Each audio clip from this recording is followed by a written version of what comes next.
The following program is brought to you by PodcastOne Sportsnet. We're now reaching the midway point in the NFL and college football season, and each game becomes that much more important. And on top of that, the NBA and NHL seasons have just begun as teams are striving for early dominance. There is only one place to get in on all the action, betonline.ag. Use promo code PodcastOne to receive a 50% sign-up bonus when signing up. BetOnline.ag, your online sportsbook experts and the exclusive partner of PodcastOne Sportsnet. The following program is a PodcastOne.com production. From Hollywood, California, by way of the Broken Skull Ranch, this is the Steve Austin Show. Give me a hell yeah. Hell yeah. Now, here's Steve Austin. All right, everybody, welcome to the Steve Austin Show. I am coming to you from the Silver State. I'm at the Broken Skull Ranch 2.0 out here in Nevada. Just rolled in from my deer hunting trip out there in Unit 034, about 80 miles outside of Winnemucca up there towards the Oregon border. And, man, I had a absolute blast out there. I was out there with basically zero technology. I got a whole slew of things that I'm going to talk about on my Thursday podcast, so I'm not going to jump into them today, but I didn't know who won the D.C. Daniel Cormier, Derek Lewis fight. I called my buddy Joe Romero last night on my way home to give me the 411 on it. Didn't hear about anything, so it's always interesting when you try to get away from technology, but you're just curious. You always want to see what's going on social media.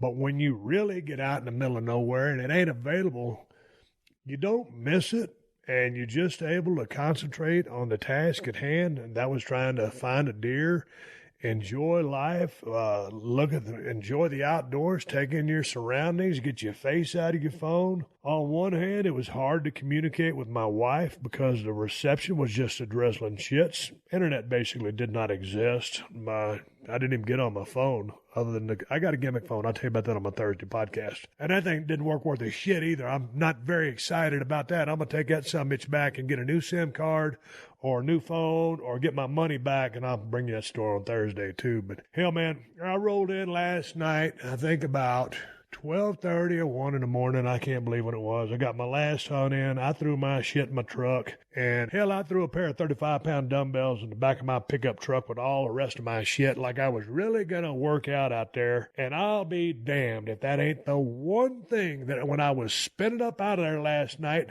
getting ready to make a long-ass damn drive, I knew I was forgetting something.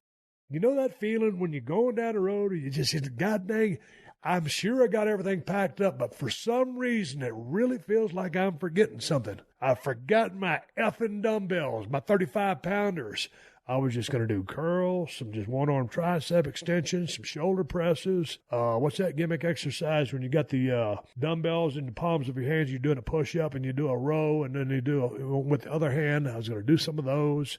I was going to do a little bit of everything just to stay tuned up. But hell, when you're getting up at 4 in the morning, you're cooking your breakfast, you're cooking your meals for the day, you're drinking your coffee, and then you load up, and then you leave at about 5:36. It's an hour to the stage in there. And then you hunt all day, and then you drive all the way back. By the time you get it back to the crib, it's 7:30, and then you got to get all your shit together to eat, get ready to go to sleep. I ain't get a chance to work out the entire time. 4 days I didn't get a workout in, but I did hike a lot. I did walk a lot, up and down the mountains. I got some exercise in.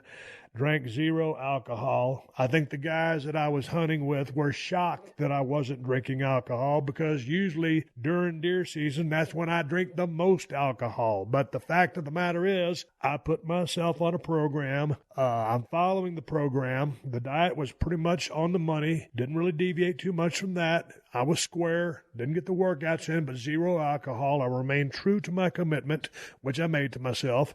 And we'll get into that and another story.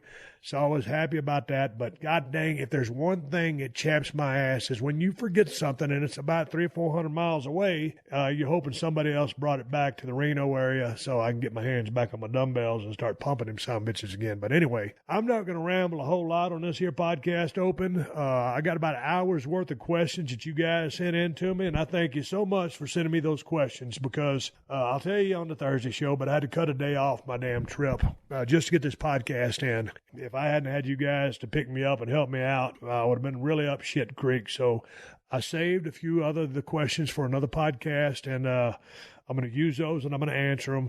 So thank you guys very much for listening to the podcast to begin with, but for sending me those questions. Some of the questions that you sent in were repeat questions, so I just didn't, answer those questions again. Trying to keep it fresh, but it is what it is. Without any rambling and doing any more bullshit, let's just go ahead and get to the podcast. I'm out here in my shop. I just put this room together. I've got this big-ass 5x7 Kawasaki rug. It's kind of like a shop rug underneath me. I've got some furniture pads out on the cement floor. I need some more soundproofing in here. I've got deer heads everywhere.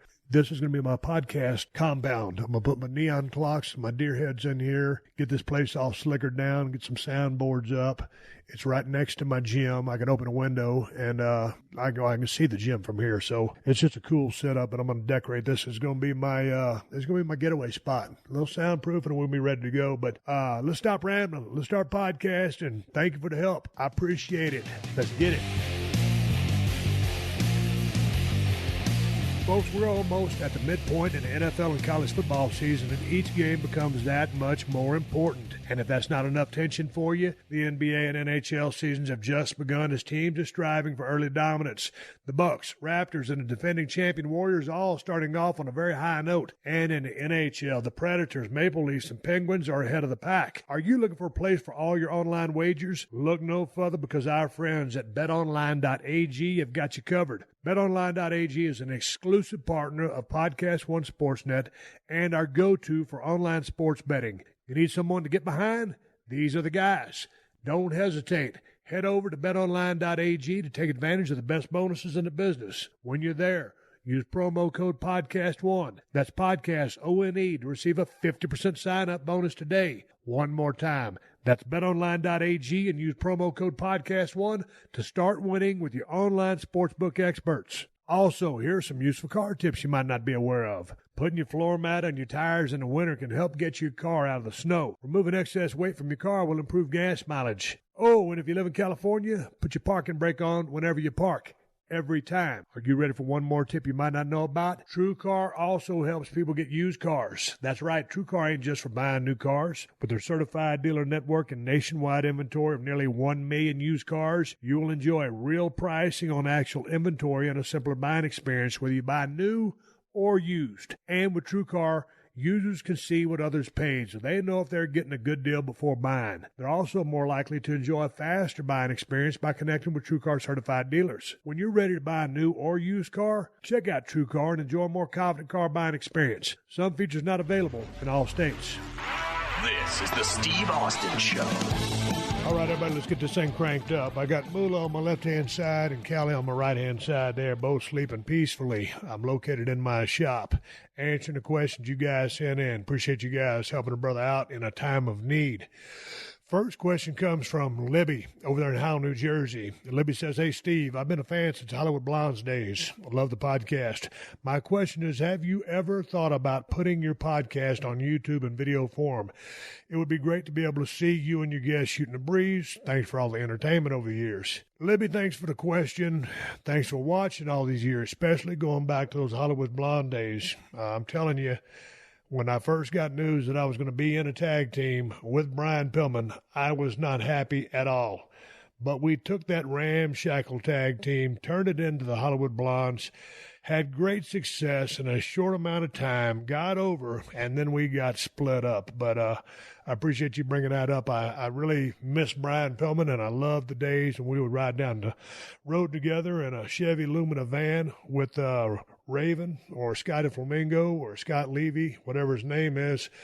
The comedy trio. Man, those were the good old days. Riding down the road, shooting the breeze, talking about the business, living the business, and going from town to town. So thanks for watching all these years. But as far as, putting this podcast in a video form on YouTube, I've been thinking about that for a long-ass time. When I first got into the podcast business, I wanted to start a year before I got started. I just didn't know what to do as far as how you get started with the technology and all that other stuff. And I got a call from the people over at PodcastOne, and my agents asked me, hey, man, do you want to do a podcast? And I said, you damn right I do. So that's how we started this podcast 5 years ago, however long it's been, over 500 shows. And I love the video format. And I've been to a couple of shows who do the video format. X-Pac 12360, I was on his show. And he's over in a studio, and it's real interesting because they have these, efficient cameras. Thing is really well done. Sean's in there. He's got his team in there, a couple of people working behind the scenes. So I think I can handle it. I'd love to do it. Maybe that'll be something I try to get going in 2019. But, man, the thing about those podcasts is some of them are so damn animated. I think that's where a lot of the hijinks and humor comes from, because some of the ones we've had in the past, I mean, it's just, especially when the Good Brothers came in, Carl Anderson, Luke Gallows, and all those guys. I mean, man, you talk about a wild time, man. That was just a tremendous get-together, drinking a shitload of beer and having fun. So I'd love to be on a YouTube type thing, video type thing, whatever you want to call it. I am going to check into that as the coming months go by, and as we get into 2019. I'm not going to rush into it right now, but I'll do my research, and maybe we'll see the podcast on YouTube as well. I know everybody else is doing it.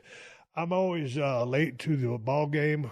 I just kind of drag my heels when it comes time to technology and stuff like that. I'm kind of a stick in the mud, as I don't really like change, but the video format is very cool. The YouTube views are a lot different than the downloads, very similar to the audio podcast, and many people listen while they're driving to and from work or traveling. But yeah, a lot of people like to watch those conversations. So I'll check into that, and you might see that happen in 2019. Next question comes to me from Sean. He says, hey, Steve, a long time ago, you had a podcast with a dude showing you how to make neon lights. You said it was something you were going to keep at, but I haven't heard much since then. Just wondering if you're still making neon, or if you said, F it. Swig a beer. Sean, I tell you what, I have been wanting to get into the neon light making business, making signs or clocks or whatever. Turns out my buddy Curtis from Curtis Clocks on Instagram and Twitter, he's working on a clock for me right now, as a matter of fact. He's doing some repairs on an old clock that I bought from him about 9 years ago.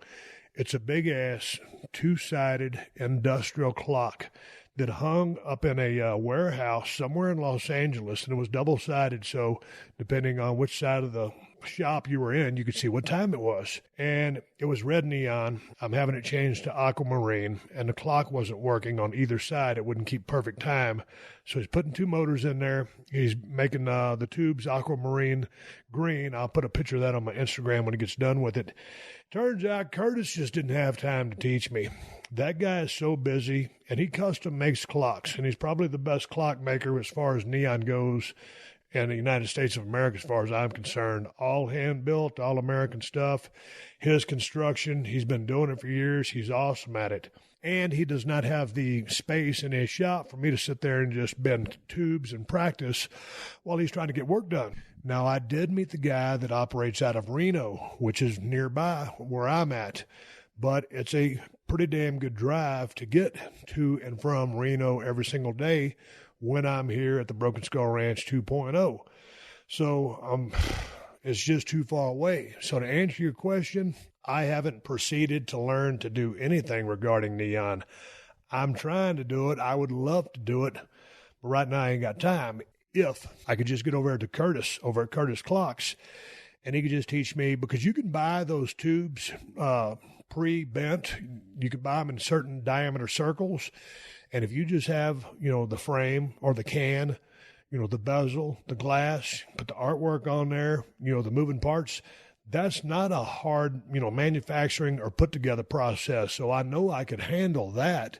So if I could go there, build maybe 5 or 10 clocks with him and film it, well, then I'd have that video footage to go back and watch and see, what I'm doing as far as a step-by-step process. So I could do it that way and eliminate me having to actually bend the tubes myself, but I could still be in the clockmaking business. And it would really give me something to do when I have my thumb up my ass and I need something to do other than working out or hunting or riding my buggies or whatever. So I'm still on it. I would love to do it. It's been a goal or a dream of mine to have that kind of hobby where I can actually create something and create, I don't know, guess art, if you will. And because of the fact that I am so enamored with time, complete type A personality, OCD about everything time related, man, it's right up my alley. It's just that one little thing. The one dude's too busy, other dude's too far. If I can get in there with Curtis and make some, we'll go from there. Appreciate the question, Sean. Swig of beer back at you. Here's a couple of questions. I got a couple of questions from Sean Frost over in Tulsa, Oklahoma. He just sent in a shit pile of questions, so I just kind of copied and pasted some of the questions he wrote in. Thanks for the question, Sean. I appreciate it. And we email each other quite often. Sean will have a question, and I'll send him an answer. But anyway, question from Sean is, Steve, of the breeds of dogs you've had, which was the easiest to train? Man, I tell you what, in my adult life, what I've had has been a couple of Staffordshire Terriers, which is basically an AKC registered, pit bull. And of course I had a white pit bull that I rescued from, South Georgia when I was hunting with Paul Orndorff way back in the day. And if you know anything about my history, that dog's name was Sam. And Sam passed away many years ago. We finally had to put him down. That dog was born in South Georgia. Moved with me to Atlanta, Georgia, went with me to Texas outside of San Antonio, then came out to Los Angeles, California with me, had a great life, and then finally we had to put him down. Sam, he wasn't the smartest dog in the world, but you talk about it. He was a great, great dog, and so was my Brindle staff named Abby. She was super smart. Abby would do every trick in the book. She was very, very smart and easy to train. Sam, he was a guy. He was a guy's dog. When I got in the truck, he'd jump in the back of the tailgate, and that's how we rode in Texas. That's how we used to do it. He'd be in the back of my 1988 Ford F-150 four-wheel drive, and I took that sumbitch with me everywhere.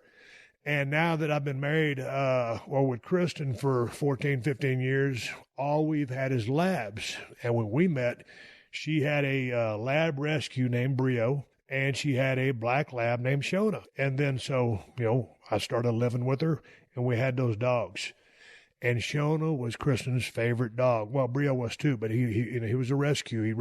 She rescued that dog at about a year and a half old off the streets. And then we got Hershey. And then, Shona and Hershey are no longer with us. They both passed away. We had to put them down. Hershey was super smart. Man, that was my baby. That was my pride and joy. Being down there in South Texas, I'd take her deer hunting with me every single time I went. If Hershey saw me get up and grab a rifle, or if she saw me pick up a set of keys, she got up and was just looking at me with those little brown eyes of hers, man, and she knew she was going. And sometimes we'd be out there and I would be looking for a deer or whatever. And Hershey would always, when I found the deer, always kind of smell the deer.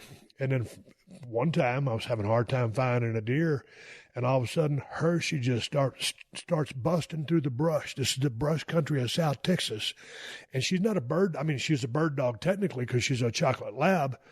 But we never hunted her because, the guy that got her from didn't hunt her. I didn't really use dogs for hunting. I was never down there to bird hunt anyway. And Hershey knew what I was looking for because she had smelled all the deer before. That dog taught itself how to track a deer. And I cannot tell you how many deer Hershey found for me. So she has been so smart. And Moolah right here beside me is very, very smart. Callie, on the other hand... She's going to be a good dog, but she is in training right now. I'd say I've had equal success with the Labradors and the Pit Bulls. I think they're both really smart breeds of dogs. I'd probably give the edge. I might make some people mad. I'd probably give the edge to the Labrador as far as the intelligence, but the Pit Bull's a great, great dog that I really, really love. And sometimes, obviously, I get a bad rap for the obvious reasons. But my experience with the two I owned was phenomenal. They lasted a long time, very lovable, very affectionate, just very loyal. They're just great dogs. But these labs, they've been easy to train. These damn dogs we got, Callie's kind of like turning into my new Hershey. We'll probably get another chocolate lab in about another year. We kind of want to space them apart because when we had to put Shona down and then we had to put Hershey down, and man, it was just kind of like, that was after Brio, and then I was after Sam, and it's kind of like rapid fire fashion because those dogs were all senior citizens at the same age. So we're trying to kind of spread them out. I desperately want a chocolate lab because that's my favorite color of the labs. I think their personality is just a lot softer and more lovable than the other labs. That's my opinion. Yours might be different, but we'll probably get a chocolate lab in about a year. But right now, Callie's kind of turned into my shadow, and I'm enjoying it because, man, I love that little dog, and she has so much potential. It's going to be interesting to see how she goes. But anyway, I would say the labs would be easiest. I'm just rambling just because, hell, I'm just shooting the breeze on this podcast, and hell, I can ramble. I don't think you just want a yes or no answer or say, okay, yeah, the Labrador was easiest to train. So I'm kind of just spinning shit up and telling you how it is. Sean goes on to ask me another question. Steve, I know you got a Corvette now, but what was the most reliable supercar, like Porsche, Mercedes, whatever you've owned? And what was your favorite truck you've ever owned? Well, let's talk about them cars. Man, a supercar, I don't think I technically ever had a supercar. I mean, I had a 911 Porsche. I had a 911 Porsche twin turbo. And, man, that twin turbo was fast as hell. I actually liked the regularly aspirated Porsche better. That twin turbo was just too fast. It just wasn't that fun. The other one, you could really wind it through those gears. That's Mercedes SL500, SL55, S500. I had two Porsche Cayenne turbos. One was a pile of shit. The other one got wrecked. They were good. Mercedes, no problem. So I can't say supercar. I'm on my fourth Corvette. I've had one yellow one, two silver ones, and I sold them. I wish I would have never sold them. That's the only reason I got this one. And because, I got an outstanding deal on it. It was used with 1,000 miles on it. So someone had already taken the hit, or I would have just probably brought just a regular Corvette Stingray because I really don't need 650 horsepower and 650 pound-feet of torque. But for the money, I couldn't pass it up. So I'm looking forward to putting some miles on that as soon as I get finished done with this podcast. As a matter of fact, I'm going to go down to Walmart and buy me a scale so I can check on my progress on my eating program. Being back from a 4-day hunt out there in Winnemucca, I pretty much stuck to my diet just like I'd planned on and zero drinking. So I hadn't put alcohol back in the system yet. So it'll be interesting to see what I'll weigh. Body composition the same. So anyway, supercars, man, those 911 Porsches, you can drive those things every single day, and they just last. Mercedes probably the same thing. The Corvette, I'll keep you posted on that. But that Porsche is a daily driver. They're tanks.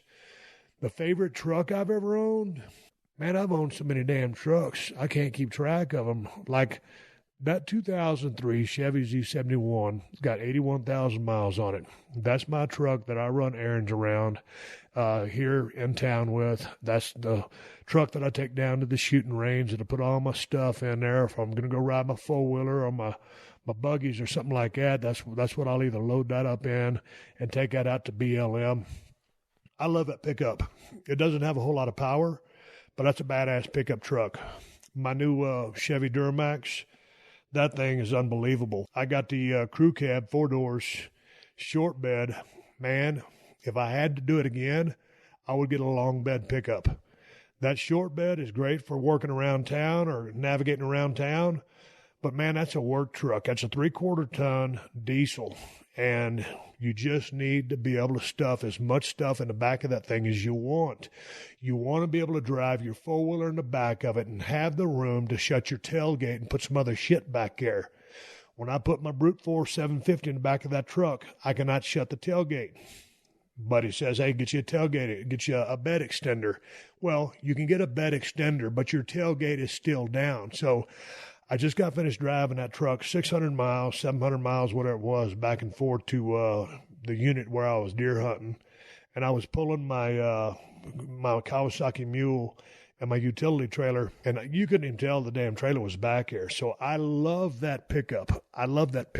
But Man, when I go back to, that 1988 Ford F-150, I used to drive down there. But when I go back to that 1988 Ford F-150 that I was running down there in Atlanta, Georgia, when I was working with WCW, that's what I was taking down there to South Georgia to hunt with Paul Orndorff and Rick Rude. And I was just a single cab, four-wheel drive, long bed pickup. I believe it had the 351 in it. Got real shitty gas mileage, four-wheel drive. Chrome spoke wheels, white leather tires. It was just a good-looking truck. It was nothing special. It was scratched all the shit, but that was a badass pickup truck. And my best memories of that is being in that black truck and have old Sam, the white pit bull in the back of it, standing on top of my spare tire. That was a good truck. Two of my other favorite pickup trucks that I had when I lived in Denton, Texas, I was training at a place called Myotech Gym, owned by Dan Canales. And there was a lady in there whose father had passed away, and he had a 65 Ford step-side pickup, 64,000 original miles, straight six-cylinder, 3-speed on the column. I bought that truck from that lady. I moved down to Georgia to work for WCW, and I had that truck down there. And then my neighbor had a 66 fleet-side Ford pickup truck, around the same kind of miles, not in quite as good a shape as mine. I was second owner on that 65. Oh, God damn, that thing was in good shape. Anyway, having a wife and a couple of kids, getting fired from WCW, working for Paul Lee, ECW, then getting a call from Vince McMahon to come up to the WWF and be the ringmaster. Well, that meant that I didn't have to live in Atlanta anymore. When you worked for WCW, everybody lived in Atlanta or, Atlanta or Tampa, whatever, someplace close. And the way they ran that TVs with a lot of center stage stuff happening in Atlanta and all those other towns real close by within 100 miles, it made it real convenient to live in Atlanta so you could be home more. And when I got hired by WWF, I knew that, hey, man, WWF is way more global, worldwide, United States oriented, than anything else going at the time. And it's the only thing going like that now. So I called my mom and I said, hey, Mom, I'm thinking about moving back to Texas because I don't need to live in Georgia anymore. And let me say this real quick. I love living in Georgia. Loved it. It's a great state, great people. When I used to film Redneck Island over in Lake Hartwell, man, all those people would bring me moonshine and stuff, and it's just a real cool place to live. The piney woods is nice country. But anyway, I got out of there, and my point is, when I ended up in Boerne, Texas, right outside of San Antonio, and had a place about 118 acres, my first little ranch. And anyway, when I moved back to Texas, I said, man, I had a Jeep Grand Cherokee Limited, and I had a black Jeep Cherokee 6-cylinder. And then I had those two pickup trucks. So it was one of those times where I think we put all of our shit in 2 U-Haul pickups, and my buddy Danny got in one U-Haul pickup or one U-Haul truck, and I got in the other one. We drove all the way from Douglasville, Georgia. I actually lived in Villarica, Georgia. All the way from Villarica, Georgia to Boerne, Texas. I took him to the airport, flew him back, and I unpacked my U-Hauls. But in making that move, that's when I just said, hey, man, I didn't even have the foresight to think, I didn't have the money either. So, hey, man, let me keep these things in storage until I get back up on my feet, and then I can ship them down to Texas. Man, that wasn't the mode then. Back then it was survival. Got fired from WCW, had a busted arm, wasn't making no money, got a family, got a mortgage, trying to get a crib. Got all kinds of different problems going on, so I didn't need those 2 trucks then. But, man, I wish I had them now. And when you try to look for stuff in that 65, 66 range, whether it's Ford, Chevy, or whatever, you just can't find anything that's original paint that has that patina. Both mine had original paint, 3 speeds on the column, straight 6, no modifications, no one stuck a V8 in them. Or, just jacked with them. Mine were all bone stock. So I kick myself in the ass about once every month when I start thinking about those pickup trucks. But those 2 trucks I absolutely loved. And that step-side 65 Ford, we used to call that thing Pops. And Pops, every now and then, I guess it had a like a short in the horn circuit or the wire or something like that. And every day you'd be driving down the road and old Pops would just start honking, and it didn't have a loud horn on it, but that day they would just kind of just honk at people.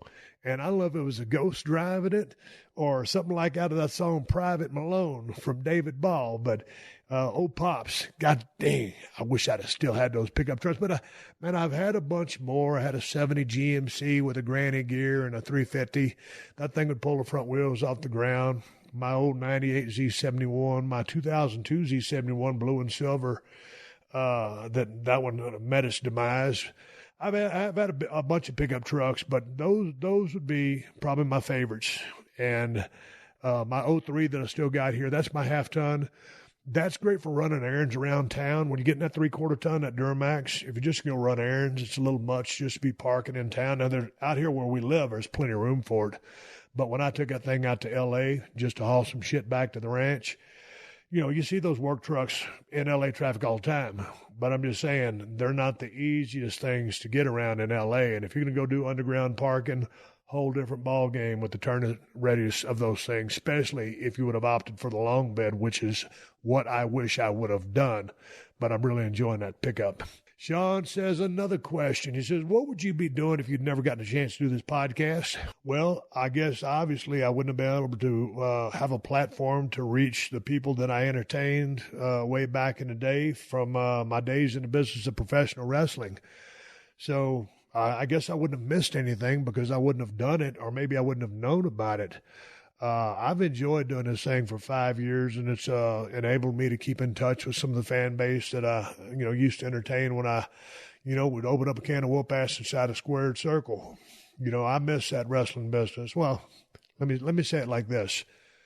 I used to miss that business. I have so many great memories of that business. My time came and it went, and I got out when I did. Best job I ever had in my life. And when you get out of the WWF and you lose that platform, which is a global platform, to be an entertainer or get into people's homes via television or pay-per-view, whatever, you build up that audience. And then when I left the business of wrestling in 2003, all these years later, I wasn't planning on going to L.A. and getting in movies or anything like that or getting into hosting anything. My whole life, I wanted to be a pro wrestler, but when that got taken away from me, I came out and made what I did happen, and I got out of the movie industry. I didn't like that. But this podcast has been really cool to enable me to keep, in touch with the fan base I created. Also, there's people that listen to this podcast that never, they know I wrestled or whatever, but a lot of them just stumbled onto the podcast. So it's been a real cool thing. And I think through the podcast, I was able to break down a lot of barriers. I think people think, from when you watch Stone Cold on Monday Night Raw every single week, I mean, like I've said on this podcast before, if you're new to the show, then you never heard me say it. If you listen to the show, you have heard me say it. There's been so many meetings I've gone to where people, they just think, oh, man, this is Stone Cold Steve Austin I'm meeting. He's going to be mad. He's going to be pissed off. He's going to be belligerent. Maybe he'll be drunk. I don't know. And then, hell, half people didn't think I had a sense of humor. So I've been able to break down a lot of doors, with the podcast, just with respect to, who and what I guess people thought I am or was or whatever. And don't get me wrong, shit, back in the late 1990s, mid-90s, when I was in my run up until 2003, hey, man, I was a frickin' animal. I mean, we lived on the road, and we ran hard, and we worked hard and played hard, and that is a rough-ass line of work, and I enjoyed every bit of it. And so be able to carry over and do this podcast has been a lot of fun. If I'd never gotten a chance to do the podcast, I guess I wouldn't be able to reach all the people. It's funny because I have such a huge UK following. Obviously, here in the United States, a great following, but also some of the craziest countries, almost some of them that I never heard of, that listen to the podcast. So it's been awesome. And then as far as, like being able to talk about my beer, my relationship with Kawasaki, Cold Steel Knives, all the stuff that I kind of do on the side, with my Broken Skull IPA, been able to talk about all that stuff and talk about Broken Skull Challenge when it was on, or Redneck Island. Both those got, not renewed, so let's just call them canceled. People are still asking about Broken Skull. It's canceled. But I promoted everything via the podcast, so it made everything come full circle and gave me a voice. And there's times on the podcast where sometimes, as much as I like to talk about wrestling, sometimes I'd rather not talk about wrestling. Sometimes I get, sometimes I just feel like doing Q&As, or sometimes I just feel like telling stories, and sometimes I feel like having guests on there. So I've been able to just kind of be my own boss, rotate whatever the hell I feel like recording, and hopefully, obviously, you want the audience to like it. But it's been good to me. It's been good for me. It does, just like anything. It will have its ups and downs and shit like that. But other than that, man, I've really enjoyed it. Don't know what would have happened had I never done it. Another question from Sean. Man, this dude's doing an interview. He says, with gadgets, do you tend to get the latest new thing, or just wait until your old gadget wears out and get lost? Do you ever purposely lose something just so you can get yourself permission to get the new version of it? Man, I'm a stick in the mud. If my iPhone is working, I'll run that thing in the ground. Well, I usually break them. I got one of these, I can't remember what the brand of this protector is on this sumbitch, but this has been a hell of a damn phone case. I was driving my Kawasaki four-wheeler down the road the other day, and I had this thing on one of those RAM mounts because I was videoing some stuff. And this thing fell out while I was going down the highway at about 65 miles an hour and started skidding down the road. I'm looking for the brand name of it. It ain't an Otterbox. It's something else. That's something that's just tough. So no, I don't go for the latest greatest, man. You people, I get these damn emails all the time. They say, hey man, the new iPhone X or the new iPhone 10 or the new iPhone whatever is in, and all of a sudden people, they got this big line going out of Apple Store, and I'm like, shit, man, these sumbitches are expensive. I got an iPhone, 6 Plus? And, man, once I got used to how big that sumbitch was, I couldn't imagine going back to the other one. When I grabbed my wife's phone, man, that sumbitch is a little bitty. So, no, I don't go for the new technology until they start, I don't know if they send out a bug or whatever, but they start jacking with your phone, and then you download the new software, and then all of a sudden the sumbitch just starts going on the blink. I don't know if it's a conspiracy or bullshit or whatever, but whenever I wear one out, that's when I'll go get a new one. Sean says, how do you like the Zoom H6N versus the H4N? H6N, hands down. But I still have that 4N if I just want to throw it in the center console of my truck and go ride, and maybe I'm going to talk to somebody. That thing is real handy for that. So H6 wins just because of the capabilities and the controls and the adjustability on the mic volumes. Last question from Sean. Hell, it's Sean. We did a whole podcast. Steve, have you ever had a Harley or wanted one? If so, which one? Man, I think Harley Davidsons are pretty cool. But I remember when I had that West Coast chopper built by Jesse James way back in the day when I lived in Malibu, California. 4 of the guys from WWF was going to get some choppers built. One guy dropped out. Big Show says, hey, Steve, we're all going to get choppers. They're going to give us a pretty good deal on them. You want one? West Coast choppers. Jesse James is going to build them. I said, yeah, man, sounds good. Anyway, I told you the story. 2 years later, I'm living out in Malibu, California. Here comes a delivery truck bringing this badass shit, about a 9-10 foot long chopper, long ass front forks, black and metal flake flames on the gas tank, a skull in the middle of it. It was unbelievable. I didn't have my motorcycle license. I got on that motorcycle. I rode about 3 miles down the Pacific Coast Highway, right there on the damn ocean, and I did a big-ass U-turn. I drove 3 miles back. They didn't even have a mirror on it, didn't have a speedometer on it, had a little bitty-ass brake light on it about the size of my thumb. And then my wife came outside, and she said, we weren't married at the time. She goes, well, what do you think? How is it? I said, it's for sale. And she says, what? And I told her, I said, man, I said, this bike is cool. It's badass. West Coast Choppers is a real deal. Those guys make art, and it's unbelievable. But Man, with no speedometer, a little bitty-ass brake light, that long-ass front fork, I told my wife, I said, there's a lot of things going to happen to me, but the one thing that's not going to happen to me is you're not going to hear about me getting smoked by a car on a Pacific Coast highway on a West Coast chopper. So I sold the son of a bitch. I made $10,000. I turned around. That was right after we bought the Broken Skull Ranch down there in Tilden, Texas. And I bought a 105 horsepower Komodo tractor, as my old producer used to say, with air conditioning. And that's what we used to maintain the Broken Skull Ranch for the 10 years that I owned it. So going back to the Harley stuff, Harley's a cool brand. But, man, I'm a Kawasaki guy. If I was going to get a street bike, I would get something by Kawasaki. Alexa isn't the only one with breaking news. Make sure to hang around at the end of this podcast for the latest breaking headlines on the AP News Minute. Hey, it's Adam Carolla. Hey, this is Kelty Knight from Lady Gang. Hey, it's Steve Austin from the Steve Austin Show. This is Heather Dubrow from Heather Dubrow's World. Hey, this is Rob Riggle. And Sarah Tiana from Wriggles Picks. This is Caitlin Bristow from Off the Vine on PodcastOne. This Veterans Day, I'd like to give a special thanks to all those who've served in the armed forces. From the Army, the Navy, the Marine Corps, the Air Force, the Coast Guard, and the Reserves. Because of your bravery, we can live without fear. Because of your valor, we can soar into the bright future. Because of your sacrifice, we don't have to sacrifice the liberties that we hold so dear. We could not do it without you. Thank you again for your service, and all of us at Podcast One hope you enjoy a safe holiday weekend. This is the Steve Austin Show. Man, here's one that really rang home to me because this dude or this person nailed it. This is from JG. Whatever JG stands for, this is your question. He said, Steve, on your October 26th podcast, you mentioned that you saw a bear eating garbage while you were in a shit town in Massachusetts. Was it Pittsfield?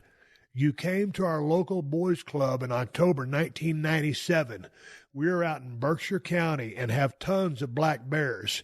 Had one feasting on the contents of my garbage cans in my garbage this past spring. And you're right. You were probably drunk. You and Brian Lee closed down a local watering hole that night. LOL. Son of a bitch. You are exactly right. Now, it might have been Brian Lee in the car, and we might have closed down a watering hole that night. We probably did.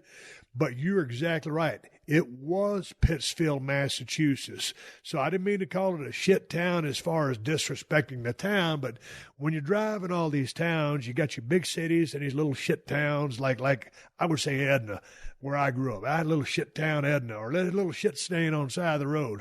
I mean it affectionately with character, and I'm just talking shit here, so I'm not ever running a city or a town down. JG, you are damn right. It was Pittsfield, Massachusetts. I remember it like it was yesterday, now that you bring that up. Man, if anybody has the contact info for Primetime Brian Lee, I'd appreciate it if you'd email me at questions@steveaustinshow.com. Me and Brian Lee, Brian was a few years ahead of me in the business. I came down to USWA. I was living in Nashville. I was starving. A couple of times, Brian would jump in the car with me and Tom Pritchard when we were forced to ride together. And it was at a time when I was riding with Dutch Mantell and Chris Champion, but something happened to that. Tom Pritchard used to ride with Dirty White Boy, Tony Anthony. Well, Dirty White Boy went to Japan for a couple of weeks. So Tom was riding in White Boy's car all over to the towns, traveling by himself. Well, Dirty White Boy's car broke down, and so I get this phone call. Say, Steve, Tom was riding around in Tony Anthony's car. His butt broke down. Y'all are both staying at the Congress Inn. Is it okay if he rides with you? And I was like, man, at that time, me and Tom, we passed by each other, but he was a veteran, and he was a hell of a worker. So, I didn't think he had any business, talking to me. And I said, well, I guess, what am I going to say? Anyway, me and Dr. Tom Pritchard started riding together. And, shit, man, I learned so much riding with Tom Pritchard. It was unbelievable. It turns out that a couple of times when we were driving down the road, Primetime Brian Lee would jump in with us. And that was that time when, Tom was trying to give me a heads up as far as character development goes and asked me what Stunning Steve was, what was so stunning about it. And he asked Primetime Brian Lee, goes, what's so primetime about Brian Lee? Neither one of us had a clue.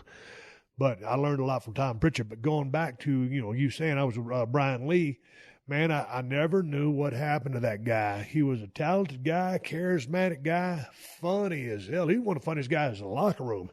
If primetime Brian Lee could have been the Brian Lee that we knew in the locker room, he'd have got over and made millions of dollars. But he was a good worker, good mechanic. I think they brought him in, and he was the fake Undertaker for a while, if I'm not mistaken. But if anybody's got some contact info, I'd love to have him on the podcast. And I'm glad this question came in, and I started segueing about Tom Pritchard because I got a call the other day from Tom Pritchard. Well, I got a text message. I was riding down the road. I was on my way going through Winnemucca to go out to Unit 034 to do my mule deer hunt. And Tom Pritchard said, hey, man, we're starting up a wrestling school. I was wondering if, maybe we could do a podcast and talk about it. And so, man, I haven't talked to Tom Pritchard in years. So I picked up my phone. I had my my Bluetooth on, so I was hands-free driving down the highway in my pickup truck. And I called up Tom, and we hooked up, and I said, hey, man, I said, what's going on? And he said, hey, man, I'd love to be able to do your show and kind of promote the wrestling school we're starting. I said, man, are you kidding me? I said, I'm trying to get away from doing Skype interviews, but I'd love to Skype with you because, man, if you've ever known Tom or if you know anything about him, he does have the gift for gab. There's no hesitation with that guy, and he's a wealth of knowledge about the business. And he helped me so much when I started in the business, and he kind of mentored me, along with Dutch and several other guys. He certainly had his hand there in the mixture, and I learned so much from him. I said, dude, I'll help you promote whatever you got. Man, you was always good to me, so if I can help you out, I'd love to. So Dr. Tom Pritchard will be on the podcast here, maybe next week. But yeah, Pittsfield, Massachusetts, to go way back to that. Send me some contact information if anybody knows what happened to Brian Lee, because I'd love to talk to him. Let's get on to the next. This is from the hometown of Ron Simmons, Hall of Famer Ron Simmons, Warner Robins, Georgia. Steve, what's your first memory or experience with J.R. Jim Ross? What impact did he have on your career in and out of the ring? I love the show no matter what the topic. I've learned much from your experience. Now, as I'm trying to recall the first time I met Jim Ross, I almost can't remember, but I do remember he was, you got to understand, man, I was a huge Bill Watts Mid-South wrestling fan. So, man, I grew up with JR. And, he's not very much older than me, but JR was the man. And then when he went to NWA, that's when I was watching Jim Ross. He was the man. Then all of a sudden, I get a chance to get called up to WCW. He's one of the guys that lobbied for me. And we hit it off. Jim loves football. He knew that I played college football. I wasn't at Ron Simmons' level. I wasn't major college good. I was just good enough to have a scholarship and be on the team. That's as good as I was. But, Jim being in Oklahoma and that Texas-Oklahoma kind of bond, relationship, rivalry, whatever it is, Jim respected and liked football players. He liked guys that were athletic, salty, easy to work with, not, people that are toxic or that are train wrecks or divas are hard to work with. So, man, me and Jim always hit it off, and we became the best of friends. And I'll never forget, sometimes we'd film TV down there in Tucson, whether it's Tucson or Phoenix first. I think we'd film, maybe it was Phoenix. We was heading down to Tucson. Me and Jim would ride down the road, and we'd have a bottle of wine. And I don't know how we started drinking wine. I used to drink wine like a summit way back in the day, but we drink a bottle of red wine between the towns. It's only about 120 miles. Rebook your territory, tell stories. If I ever went to a football game, I would go stay with him and Jan when she was still with us. And, Jim's out doing his own thing now, but man, nothing but respect for him. There's so many great voices, when I go back, I've been watching a lot of stuff on YouTube lately from the USWA, a lot of the Lawler Dundee stuff. And Lance Russell was such a phenomenal storyteller, and that all shucks kind of, demeanor he brought to it, and just was a silver-tongued devil, and just rolled into the next sentence and kept talking. And, of course, him and Lawler had great banter back and forth. And the Gordon Soley and Bob Caudle, all those guys, there's been so many classics. But Jim Ross, to me, with his range, with his storytelling, with his, he paid his dues. I mean, he learned from the ground up. and his inflection and his ability to watch a match, tell the story, get the talent over with the credibility that he had. You know, he was the shining diamond on top of everyone. So always a good experience with Jim. We continue to this day to be the best of friends. We don't talk as much as we used to because we're going and blowing in different directions. But he was a key part of my entire wrestling career, like so many people were. But as far as the recruitment to WCW, the recruitment to WWF at the time, so there's a lot of history there. And again, if Stone Cold would have took off like it did and had Jim Ross not been on commentary, I do believe I still would have been successful. However, I think I had the success that I did because of the work that we put into it. This is on the WWF end, my end, the synergy, the chemistry, the writing. Vince was a huge part of that, especially when we were going opposite of each other. But without Jim Ross calling that with the emotion and just yelling, that passion-driven style that he had, I don't think it would have been the same. He was the voice of that Attitude Era. He's been the voices of so many eras through Mid-South, NWA, and, of course, finally WWF, and now he's doing stuff for New Japan. But, man, I can't imagine my career, because it's, you know, so far removed now, but I cannot imagine my career without the iconic voice of the one and only Jim Ross. Here's a question from Derek over in the Bluegrass State, so I assume that means Kentucky. Hey, Steve, your Q&A podcasts are some of my favorites. Here's a few randoms. Is there any home of Steve Austin signs entering Edna or Victoria, Texas? And he puts in parentheses, there damn sure should be. I'll answer that question first. No, man, there ain't no home of Steve Austin signs in Victoria or Edna, and I lived in both of them. I was born in the great city of Austin, Texas, and then my mom and dad got a divorce, and we moved down to Victoria. And Victoria back then was about 50,000 people. And that's where she met my dad, my stepdad, Ken Williams, who I consider my dad. He adopted us, and then he was selling insurance down there, and he wanted to move up to Edna, 25 miles away, a town of 5,000 people, and open up his own business and go independent. So I lived in Austin, was born there, lived in Victoria and Edna. So, no, there are no signs that say home of Steve Austin. I don't anticipate that there will be, but would it be pretty cool? Of course. But anyway, those times are long gone. He goes on to ask, what's your favorite fast food place? Now, I don't often eat fast food, but if I'm down there in South Texas, if I'm down there visiting in Edna, Texas, the place to go for me, if I'm going to go get fast food, it's one place. It's going to be Sonic. I dig the double jalapeno burger with cheese and a medium vanilla Diet Coke. People always say, Jesus Christ, you're just getting a double cheeseburger with jalapenos. Why not just get a regular Coke? Because I don't like the regular Coke. I like Diet Coke. Or if I was going to mix it with whiskey, I'd go Zero Coke. So I get the... You know, they're both unhealthy for you. So I get the vanilla Diet Coke. You got to have vanilla in that Diet Coke, or you might as well just throw it out the window. A vanilla Diet Coke from Sonic. And then I'll get, double jalapeno burger with cheese. And then I'll get probably a medium or large order of tater tots. And if I'm really junking it, I'll get a foot-long coney with chili and onions and cheese on that son of a bitch. Sonic is the answer to that question. Derek from the Bluegrass State. I'm going to tell you something right now. When you talk about the Bluegrass State, you're talking about Kentucky. I have been all over the great state of Kentucky. Love wrestling there. Wrestling in Louisville, Kentucky, every single Tuesday night when I was employed by the USWA, the United States Wrestling Alliance or Association, whatever the hell it was.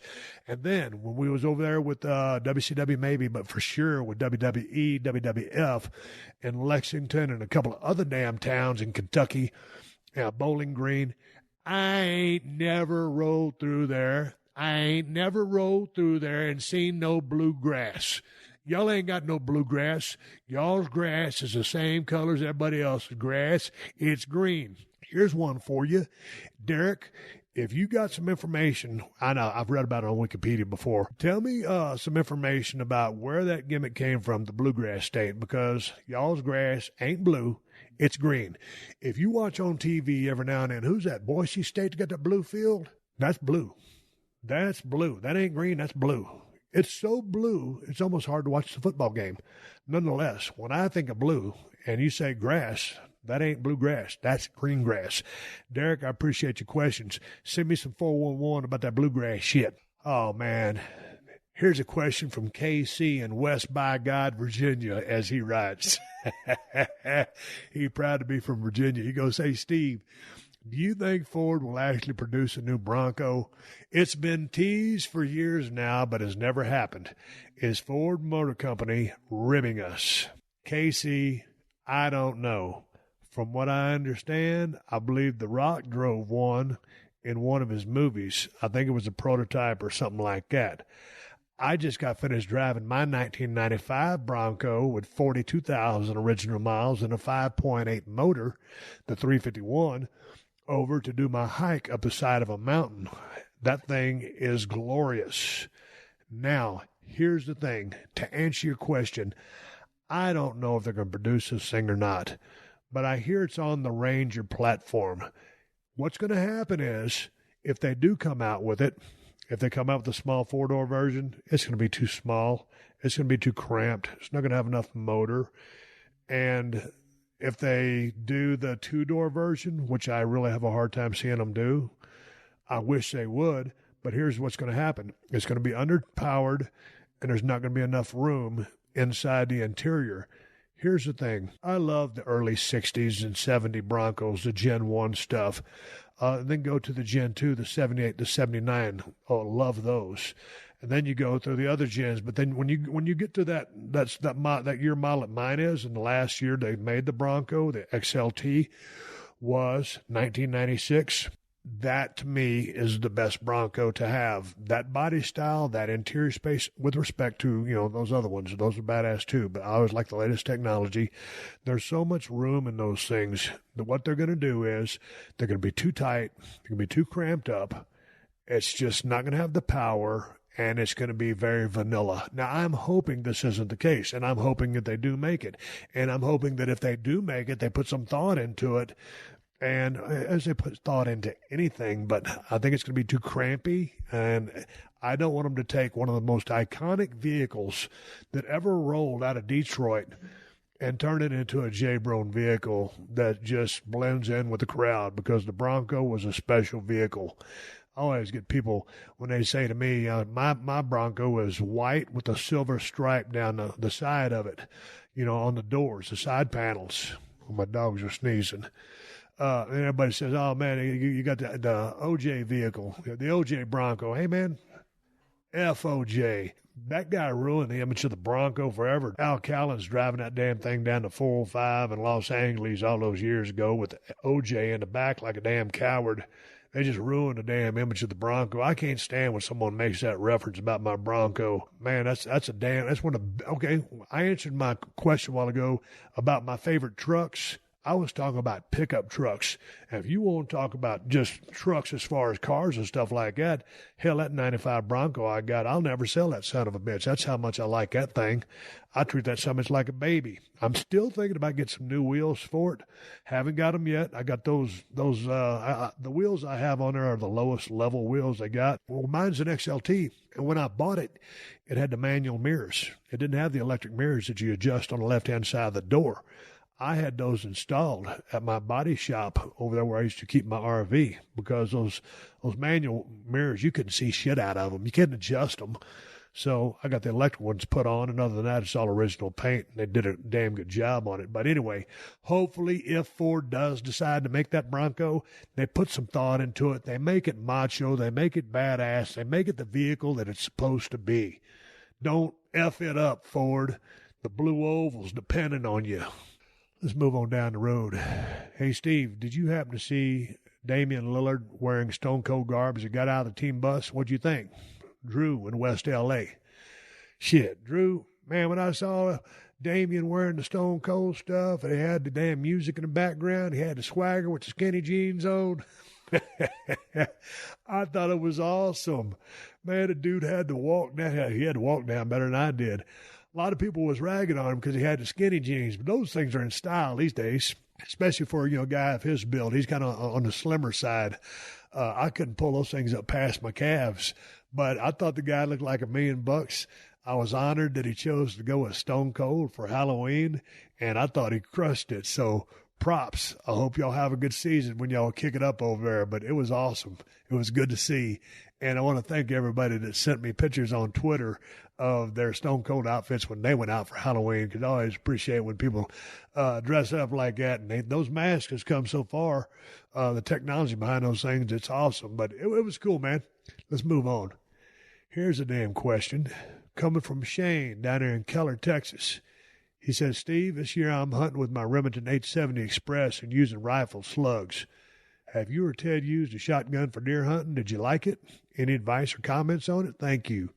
My brothers and I all grew up down there in Edna, Texas, when we started hunting, and we leased 100 acres right down Country Club Road, and that's where my dad, who was in the insurance business, as I said previously, always ran about 25 head of cow and 1 bull on the side, and that's where we'd go out and work cows, or we'd go out to my Uncle Norman's place, who had about 2,000 acres between Edna and Yoakum, where we'd work cows.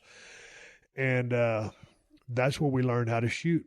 We learned how to shoot with an old Columbia break action 410 single shot.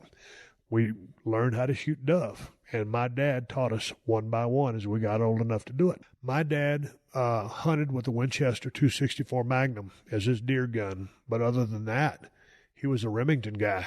And he's the one that turned me on to Remington, and Remington is my go-to gun when it comes to rifles. I'm into the Benelli stuff as far as automatics, semis with the shotguns and stuff like that goes, but every one of us, and I still have my Remington 870 shotgun in 20 gauge that my father bought for me, and I think my other brothers probably have theirs as well, and that'll be a gun that I don't use anymore. When I go out, I'll take my 12 gauge because I need all the help I can get, but the 870, I have one, but I've never used a shotgun for deer hunting. I've never used a slug. I know that a shotgun barrel is smooth inside. It doesn't have the rifling, so that's why they put the rifling on the slugs, to give it some spin and to increase the accuracy as it goes down. I don't think the range is probably much over 100 yards. Some states, there's a few that only have, if it's not archery hunting, they have shotgun, slug season, or buckshot, I guess. Because of the pasture sizes or the land sizes, they don't want the bullets to fly too far. So that's why a lot of people hunt the shotgun. Or in close quarter stuff, I guess it's a fine combination, but I've never done it. I don't think Ted has ever done it. Ted shot 1 million birds. We shoot skeet and stuff like that out there, but I don't have any advice or comments on it, but good luck. And if you're in Keller, Texas, because I know the state of Texas, that's where I'm from, why did you decide to hunt with the 870 Express and using rifle slugs versus a rifle? So email me back and let me know that question. Here's one. Hey, Steve, as always, love the show and all the headaches, hassles, and horse shit. I always hear about your dieting and rarely hear how you cook any deer meat or your antelope. Love me some backstrap and tenderloins. Anyway, just curious on how you cook that stuff. Very lean and better than that damn brick flank steak. Thanks, Ryan Weber from Baton Rouge. Man, let me tell you something. Let's talk backstraps and tenderloins. I'm going to cut those things about 3/4 inch thick. I'm going to pound them with a tenderizing hammer, those little gimmick, things, little points. I'll pound it out on both sides, tenderize it. I'll throw it in my eggs and milk, and then throw it in my flour. I will have already salt and peppered my flour, and then I'll salt and pepper after I, put it in the grease, and then I'll cook that one side till one side gets bloody. Flip it over till blood comes out through the other side. Make one more flip. Put it on a paper plate with a couple of paper towels underneath it to absorb that grease. Also, one of my secret ingredients on my backstrap when I'm frying it, I will dust that lightly with cayenne red pepper. And that's, man, it just gives it a little kick. Now, don't go crazy with that stuff because you light your ass on fire, literally. Just dust it with that. And then I'll always salt and pepper it at that time, too, as well as what I used in that flour when I was making my mix. That's the way I like to cook it. But like I said, man, lately, because I'm on a health kick, I didn't get a mule deer. I'm going to tell you that story on Thursday probably. I got a bunch of good stories from that trip. But that's how I cook my backstrap. I'll also get a lot of stuff made up into deer burger or antelope burger. I just got finished eating a whole bunch of that. It's very lean. I'll just brown that. But, man, that's the best way. Now, as far as that flank steak goes, man, I got one marinating right now. You get you a flank steak, throw it in a gallon Ziploc bag, squeeze an entire lemon in there, give you about a 7-second pour of Worcestershire sauce, 7-second pour of soy sauce, and then salt that shit out of it, pepper it, and then just zip it up. Every now and then I'll put mustard in there, but I haven't been using that lately. Let that sumbitch sit overnight, 12 hours, and then throw it on your grill, and then use a thermometer. When that thing gets at 135, 137 degrees internal temp, pull it off. You don't want to cook it no more than that, and then let it rest for 10 to 15 minutes. Hey, guys, I'm trying to do a podcast. My dog's in there wrestling. And then cut that thing against the grain and just cut it all up. And then I'll actually cut it the other way because I make little pieces out of it, like kind of like barbecue brisket. Anyway, that's my flank steak recipe. God dang it, these dogs are going crazy. They want to go out and exercise. I throw a tennis ball. Callie's got my arm in her mouth. Hey, here's a question. He goes, this was a good one. Dude says, hey, Steve, I just caught yesterday's podcast. Great minds think alike. You, sir, will not be the first to have a trailer hitch on your Corvette. I like horsepower and barbecue. Still waiting on you to drop that margarita recipe, Red Corvette. This is from Adam, down here in Florida. And he sent me a picture. I think it's a C6 Corvette. Looked like about a 2003. Or was that a C5? Anyway, it's a picture of the red Corvette with a trailer hitch on it hooked to a big-ass barbecue pit on wheels. And that sumbitch is a serious rig. So, yeah, you son of a bitch. Adam, you beat me to the punch. Awesome picture. I appreciate you just sending that to me. And then I have another guy writes in. He goes, this is Dustin. Dustin says, hey, Steve, I've been on the edge of my seat waiting for this famous margarita recipe of yours to drop. You keep teasing it. When will we see it? I got some celebrating to do. I got my 32-ounce Yeti ready to be filled with the best damn margarita I will ever have. I need a new recipe to try it out. Thanks, Dustin. Here's the thing. I've been talking for about an hour on this podcast. So with that being said, with an hour on the memory chip, I'm going to go ahead and shut off the questions, and I'm going to catch a part 2 with these Q&As because I enjoy doing them. Here's the thing. On my next podcast, I promise you I will give you my recipe. It's tweaked a little bit. I didn't invent it. This was handed to me. And I'll drop my famous margarita recipe on my podcast coming up this Thursday. I'll also drop it on my Twitter account at Steve Austin BSR so you can see it written down. And this will put you in the ballpark, and then you can kind of tweak it from there. But this is a damn good margarita. It's one of the best ones I've ever had. And I'll put my margarita, when I make it, up with anybody else's, anywhere, anytime, and that's the bottom line. Again, I'm going to give you something that's going to ballpark you. It's measured out. But then I tweak it a little bit, and I usually add a little bit more tequila, but you don't want to over tequila it because you just want it to be just perfect. You want it to have a little bite, but not too much. So I'm going to drop my margarita recipe. Everybody's been asking. I've been getting hundreds of emails about that sumbitch ever since I've been talking about it. So I'll stop talking about it and I'll do it. But anyway, I'm going to come back and close the show down. I appreciate you guys helping me out while I was out there deer hunting and sending me these questions. I got some cool guests coming through. WWE's coming through L.A. in the middle of November, and I'll be back in L.A. By that time. So hopefully I'll be able to get a couple of those guys in here and get some other stuff going, wrestling related, before we head into the new year, which is 2019. I'm coming right back to close the show down. Thank you for your help. Real quick here, let's give a shout out to my man Diamond Dallas Page and DDP Yoga. I've been doing my regular workouts with the DDP Yoga Now app for months, and I'm feeling a difference, a big difference. Definitely more limber, loose than ever before. Feel great. Starting to get a little better in the core department, if you will. And have you been looking to get on board with DDP Yoga? Well, there's no excuse not to, because Dallas is giving you 7 days free to try it out. That's a week to try the program, explore the app, and own your life, and it's completely free. DDP Yoga can work for all ages, all weights, all fitness levels. It is a kick-ass cardio workout that will dramatically increase your flexibility and strengthen your core like never before, and this is all done with minimal joint impact. Just for listeners of the Steve Austin Show, you can save 20% off all DVDs and annual memberships for the DDP Yoga Now app. Go to ddpyoga.com/Austin to get started. And check this out. DDP's upcoming book, Positively Unstoppable, The Art of Owning It, is now available for pre-order. Filled with lessons from Page's life that share his own struggle to find his calling, overcoming one obstacle after another, Positively Unstoppable is a Bible for anyone who needs to be re-inspired to follow their dreams and take real action towards the things that matter most to them. Positively Unstoppable will be released January 15th, 2019, and is available for pre-order anywhere books are sold. Check this book out, folks. It is a real kick in the ass. You're going to dig this. Man, Dallas is just a positive dude, man. That's the thing. And he's not just positive. He puts that stuff into action. Powerful book. Check it out. Hey, man, if you or a loved one is suffering from leg or foot cramps, you know how painful and disruptive they can be. Muscle cramps can jolt you out of a sound sleep or interrupt your daily life. Well, check it out, because I'm about to get you hip to Theraworx Relief. A non-greasy foam has proven to relieve muscle cramps fast and reduce muscle soreness. With daily use, Theraworx Relief can even prevent muscle cramps before they start, so you can get a full night's sleep or do the activities you love. Theraworx Relief only takes minutes to apply, absorbs quickly, and it works. People love the results. You've probably seen Dr. Drew Pinsky on TV putting Theraworx Relief over.